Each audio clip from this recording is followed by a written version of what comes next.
The entire executive team stood in the marble lobby, laughing, pointing, mocking. David pushed his mop bucket across the floor, eyes down, saying nothing. "Look at him," the new manager sneered, loud enough for everyone to hear. 50 years old and still cleaning toilets. What a waste of a life. More laughter. Phones came out. Someone was recording. "You know what?" the manager continued, his voice dripping with contempt. "You're fired. Pack your things. Security will escort you out." David stopped mopping. He looked up slowly, and for the first time in 3 years, he smiled. "You sure you want to do that?" David asked quietly. "Oh, I'm sure," the manager laughed. "What are you gonna do? Sue me? You can barely afford that uniform." David reached into his pocket. He pulled out a single piece of paper. He unfolded it carefully, and he held it up. It was a property deed for the entire building with David's name on it. The lobby went silent. The manager's face went white. "Let me ask you again," David said, his voice steady and cold. "Are you sure you want to fire me from my own building?" What happened next would expose secrets, destroy careers, and prove that sometimes the person you underestimate the most is the one holding all the cards. Before we dive into this story, if you love watching arrogant people get exactly what they deserve, hit that subscribe button right now. Trust me, this one's going to be absolutely satisfying. Manhattan, the Preston Tower, 62 floors of glass and steel housing some of the most powerful companies in New York. David Mitchell had worked in this building for 3 years, not as an executive, not as a manager, as a janitor. Every morning at 5 a.m., before the first employee arrived, David entered through the service entrance. He wore navy blue coveralls with maintenance stitched across the back. He carried cleaning supplies in a gray cart that squeaked when he pushed it. He cleaned bathrooms, emptied trash cans, mopped floors, and wiped down conference room tables. And every single day, he was invisible. People walked past him without making eye contact. Executives talked on their phones as if he wasn't there. Lawyers discussed confidential cases while he cleaned around them. Nobody noticed the janitor. Nobody ever did. David was 52 years old, average height, graying hair, quiet. He never complained, never made small talk, just did his work and went home. To most people, he was exactly what he appeared to be, a working-class man in a dead-end job, scraping by, invisible in a world that only valued power and money. But appearances can be deceiving. The trouble started when Preston Financial, the investment firm that occupied floors 40 through 45, hired a new operations manager.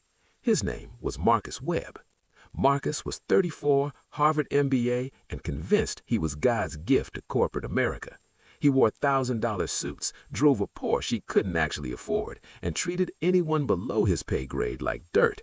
His first day on the job, Marcus walked past David in the hallway. David was replacing a burned-out light bulb, standing on a ladder. Marcus didn't step around him. He stopped directly beneath the ladder and looked up with contempt. "Excuse me," Marcus said loudly. "You're blocking the hallway." David looked down. "I'll be done in 30 seconds, sir. Just finishing up." "I don't have 30 seconds," Marcus snapped. "I have a meeting. Move, now."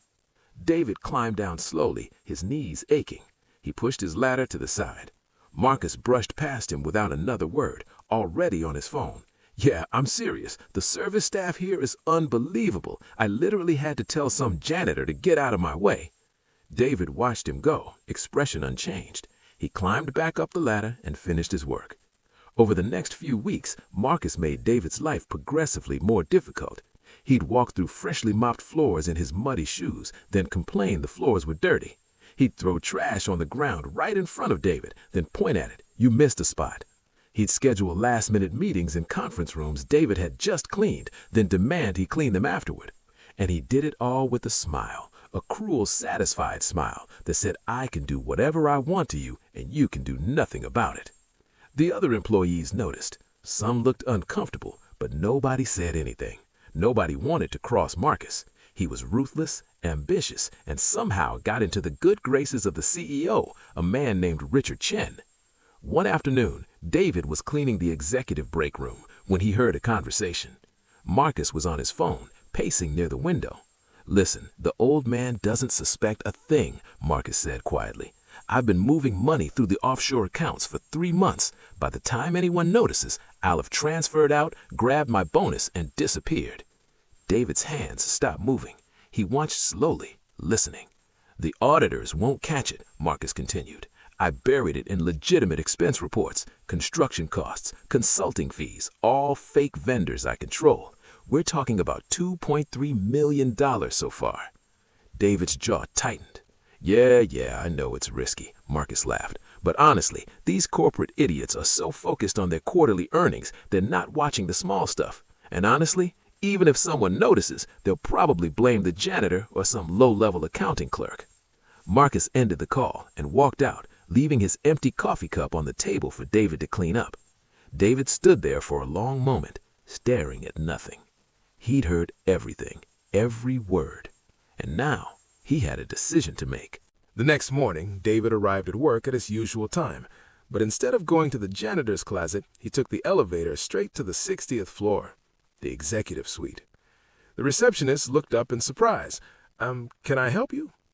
"I need to speak with Richard Chen," David said calmly. "Do you have an appointment?" "No, but tell him it's urgent. It's about financial irregularities in Preston Financial." The receptionist's eyes widened. She picked up the phone, whispered something, then looked back at David with confusion. "He'll see you in 10 minutes. David sat in the waiting area. His coveralls looked completely out of place among the leather chairs and modern art. A few executives walked past, staring at him like he was a stain on their pristine world. Exactly 10 minutes later, the receptionist gestured toward the large oak doors. "You can go in now." David stood and walked into Richard Chen's office. Richard was in his 60s, silver-haired, sharp-eyed. He sat behind a massive desk that probably cost more than most people's cars. He looked at David with cautious curiosity. "You're the janitor who works for our building services?" Richard asked. "Yes, sir. My name is David Mitchell." "And you said you have information about financial irregularities?" David nodded. He pulled out a small notebook from his pocket. "Yesterday afternoon, I overheard Marcus Webb, your operations manager, on the phone discussing embezzlement. He's been funneling money through fake vendors, offshore accounts. He mentioned $2.3 million. Richard's expression didn't change, but his eyes sharpened. "And you're sure you heard this correctly?" "Yes, sir. I wrote down everything right after." Richard leaned back in his chair, studying David carefully. "Mr. Mitchell, do you understand how serious an accusation this is? If you're wrong, this could be considered slander. If you're lying, I could have you arrested." "I understand. I'm not lying." Richard tapped his fingers on the desk. "Why come to me? Why not go to the police?" "Because I thought you'd want to handle it internally first. Less publicity, less damage to the company's reputation." Richard nodded slowly. "I appreciate that." He picked up his phone. "I'll have our internal audit team look into this immediately. Give your statement to my assistant on your way out." "Thank you, sir." David turned to leave, but Richard's voice stopped him. "Mr. Mitchell, if what you're saying is true, you've done this company a great service. I won't forget it." David nodded and left. For 2 days, nothing happened. David went about his work as usual. Marcus continued his routine of casual cruelty, unaware that his world was about to collapse. Then, on Thursday morning, everything exploded. David was mopping the 42nd floor lobby when he heard shouting from the executive suite. Marcus came storming out, his face red with rage. Behind him, 2 security guards and a man David recognized as the company's head of legal. "This is bullshit," Marcus screamed. "I don't know what you think you found, but—" "Mr. Webb," the lawyer said coldly, "we have documentation of 12 fraudulent vendor accounts, all registered to shell companies you control. We have wire transfer records, we have your emails, and we have a witness who overheard you confessing to the scheme." Marcus stopped walking. "A witness? Who?" The lawyer nodded toward David, who was standing quietly near his mop bucket. Marcus's eyes widened, then they narrowed with pure hatred. "The janitor?" he spat. "Are you taking the word of a janitor over me? Are you insane?" "We're taking the word of bank records and forensic accounting, but yes, his testimony started the investigation." Marcus turned and walked straight toward David, his fists clenched. The security guards moved quickly, stepping between them. "You!" he hissed at David. "You destroyed my life. Do you understand that? I'm going to sue you for defamation. I'm going to make sure you never work. You're going to leave the building," one of the security guards interrupted. "Now." They escorted Marcus to the elevator. As the doors closed, Marcus pointed at David one last time. "This isn't over." But it was. Marcus was arrested the next day. The story hit the business news. Preston financial manager arrested for $2.3 million embezzlement scheme. The company's stock dipped for a week, then recovered. Richard Chen released a statement praising the company's robust internal controls and commitment to integrity. David's name was never mentioned publicly. He continued his work as before, invisible. Except things were different now. Employees started nodding at him in the hallways. A few even said good morning. Richard Chen personally thanked him during a brief encounter in the elevator. "You saved this company a lot of embarrassment, David. If there's ever anything I can do for you, let me know." David just nodded. "Thank you, sir. I was just doing what was right." For 3 months, life returned to normal. And then Preston Financial hired a new operations manager. Her name was Jennifer Holbrook, and she was about to make Marcus Webb look like an amateur. Jennifer Holbrook was 41, impeccably dressed, and absolutely ruthless. She had an MBA from Wharton, 10 years at Goldman Sachs, and a reputation for operational efficiency, which was corporate speak for firing people and cutting costs until departments bled. Her first week at Preston Financial, she fired 12 people. Her second week, she eliminated the free coffee in the break rooms. Her third week, she noticed David. "Who's that?" she asked her assistant, pointing at David as he emptied a trash can near her office. "That's David. He's part of the janitorial staff." "He looks old," Jennifer said flatly. "How long has he worked here?" 3 years, I think." Jennifer frowned. "That's too long for someone in that position. Entry-level service jobs should have high turnover, keeps labor costs down. Make a note. I want to review all building services contracts next week." The assistant hesitated. "Ma'am, David was actually the one who reported the last operations manager for embezzlement. Mr. Chen thinks very highly of him." Jennifer waved her hand dismissively. "I don't care what Chen thinks. That man is weak. The only reason this company hasn't been bought out is because I'm here now to fix his mistakes." Over the next few weeks, Jennifer made David's job impossible. She implemented new cleaning protocols that required twice as much work in half the time. She installed security cameras specifically to monitor janitorial staff, claiming it was for quality assurance. She sent emails to Richard Chen almost daily complaining about the substandard cleaning in the building, always including photos that she'd staged herself, trash she'd dumped out, stains she'd made. And every time she saw David, she found a reason to criticize him. "This floor isn't clean enough. Why are there streaks on this window? The bathroom on 43 smells. Fix it." David endured it all silently, but inside, something was building. One Friday evening, Jennifer was working late. The office was mostly empty. She walked out of her office and nearly tripped over David's mop bucket. "Are you kidding me?" she shrieked. "You left this in the middle of the hallway?" David looked up from where he was cleaning the baseboards. "I'm still working in this area, ma'am. I'll move it when I'm done." "You'll move it now," Jennifer snapped. "And you know what? I'm tired of this. I'm tired of incompetent people making this place look bad." She pulled out her phone and dialed. "Richard, it's Jennifer. I need you to authorize a termination. Yes, tonight. The janitor, David Mitchell. Because he's incompetent and I don't want to wait until Monday to deal with HR paperwork." David stood up slowly, still holding his cleaning rag. "I don't care if he reported Marcus. That doesn't give him a lifetime pass to do substandard work. No, I've documented everything. Fine, if you won't authorize it, I'll do it under my operational authority." She hung up and turned to David with a cold smile. "You're fired. Collect your things and leave the building. Security will escort you out." David looked at her for a long moment. "Are you sure you want to do that?" "Oh, I'm very sure. You're dead weight. This company needs people who add value, not people who push mops around for minimum wage." "I don't make minimum wage," David said quietly. "Whatever you make, it's too much. Now get out before I have you arrested for trespassing." David reached into his pocket. He pulled out his phone and made a call. "Who are you calling?" Jennifer demanded. "My lawyer," David replied. Jennifer laughed. "Your lawyer? You think you can sue for wrongful termination? You're an at-will employee. I can fire you for any reason." David held up a finger, listening to his phone. "Hello, Martin. It's David. I need you to send over the documentation we discussed. Yes, to Preston Financial, tonight. The full ownership records and the building deed.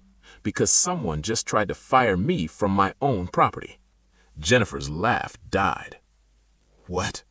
David ended the call and looked at her with the same calm expression he'd worn for 3 years. "Let me explain something to you, Jennifer.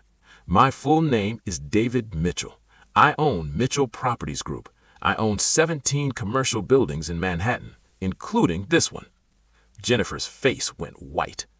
3 years ago, I bought the Preston Tower as an investment, but I'd heard stories about how employees in buildings like this treated service workers, so I wanted to see it for myself. So I created a false background, got hired through a temp agency, and worked as a janitor. He gestured around the lobby. "Everything you see here, the marble, the elevators, the office space your company rents, I own all of it." Jennifer opened her mouth. No sound came out. "You just tried to fire your landlord from his own building," David said softly. Within 20 minutes, the Preston Financial Executive Suite was chaos. David stood in the center of the 42nd floor lobby, still in his coveralls, while Jennifer Holbrook paced frantically on her phone. Richard Chen had been called back to the office. He arrived at 8:47 p.m., confused and concerned. "David," Richard said as he stepped out of the elevator, "what's going on?" "Jennifer called me screaming something about you being the building owner," David finished. "Yes, it's true." Richard stared. "I'm sorry, what?" David's lawyer, Martin, arrived shortly after, a sharp man in his 50s carrying a leather briefcase. He pulled out documents and spread them on the reception desk. "Property deed for Preston Tower," Martin said, pointing to each page.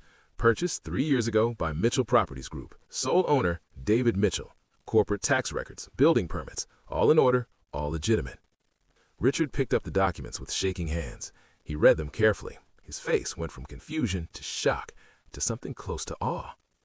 "You've been working as a janitor," Richard said slowly, "in a building you own?" "Yes," David replied. "Why?" David leaned against the wall, suddenly looking very tired. "Because I wanted to see how people treated the ones they thought were beneath them." He looked at Jennifer, who was now sitting in a chair, her face buried in her hands. "My father was a janitor," David said quietly. "He worked in commercial buildings his entire life, 50 years, and I watched people treat him like he was invisible, like he didn't matter, like his work meant nothing." Richard listened silently. "When he died, he left me a small inheritance. I used it to start a property management company. I worked my way up, made good investments, built something real, and eventually I bought buildings like this one." David gestured around the lobby. "But I never forgot what it felt like to watch my father come home exhausted, discouraged, feeling like the world looked down on him. So when I bought this building, I decided to work here myself, to see if things had changed, to see if people treated service workers any better." "And?" Richard asked. David shook his head. "Most people are the same. They walk past you like you're furniture. They make messes and don't care who cleans them up. They talk about confidential things right in front of you because they assume you're too stupid or too insignificant to understand."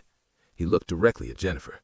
"And some people use their tiny bit of power to humiliate others, to make themselves feel bigger by making others feel small."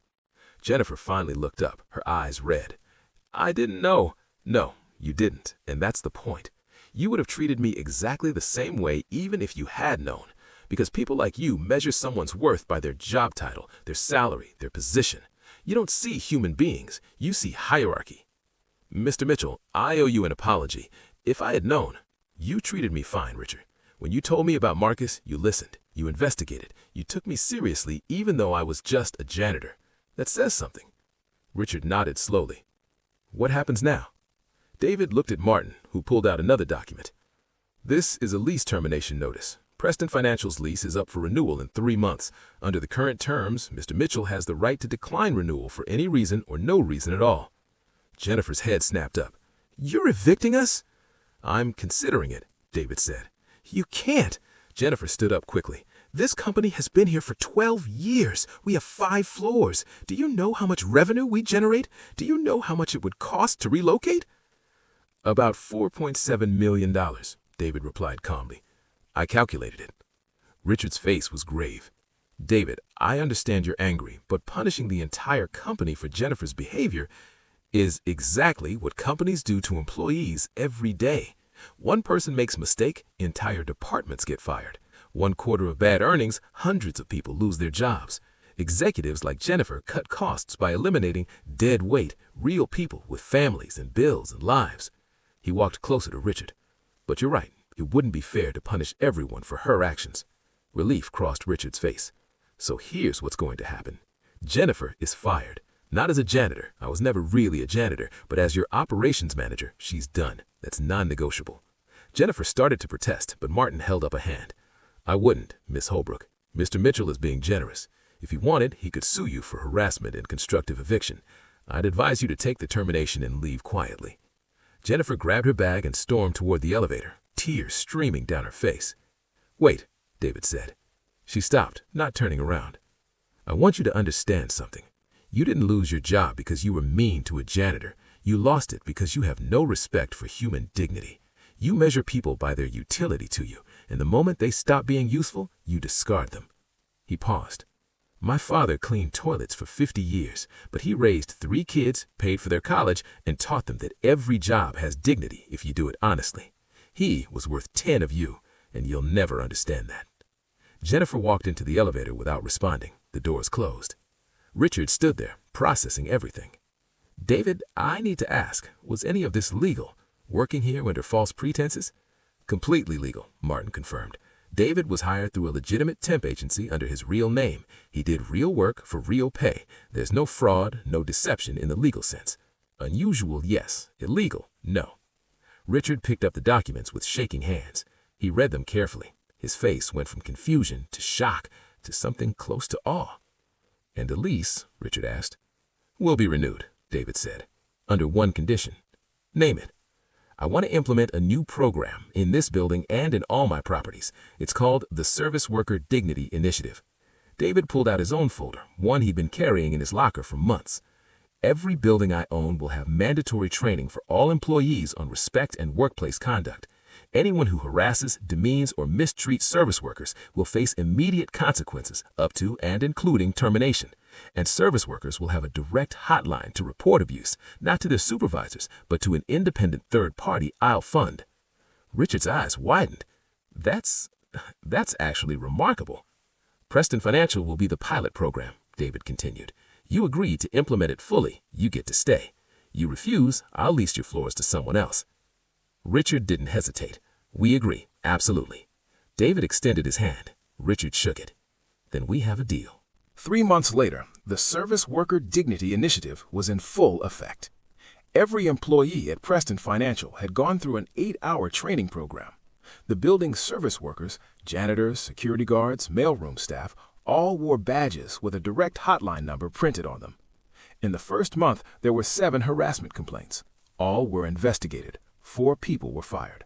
The rest received final warnings. Word spread to other companies in the building, then to other buildings in Manhattan. Within 6 months, David's program was being copied by property management companies across the city. Forbes ran a feature, The Billionaire Janitor, How David Mitchell Changed Corporate Culture from the Ground Up. The article revealed everything, his undercover work, his motivations, his initiative. It went viral.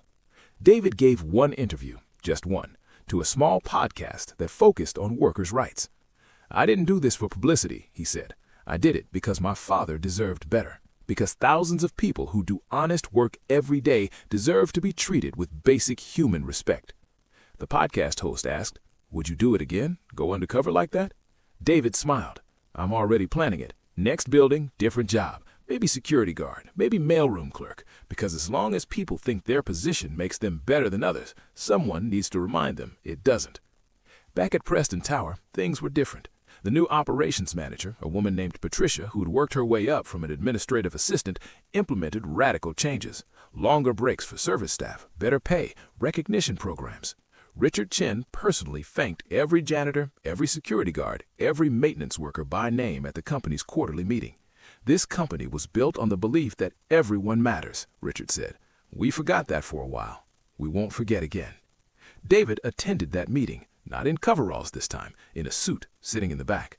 Afterwards, Richard found him. "You changed this company," Richard said. "You changed me."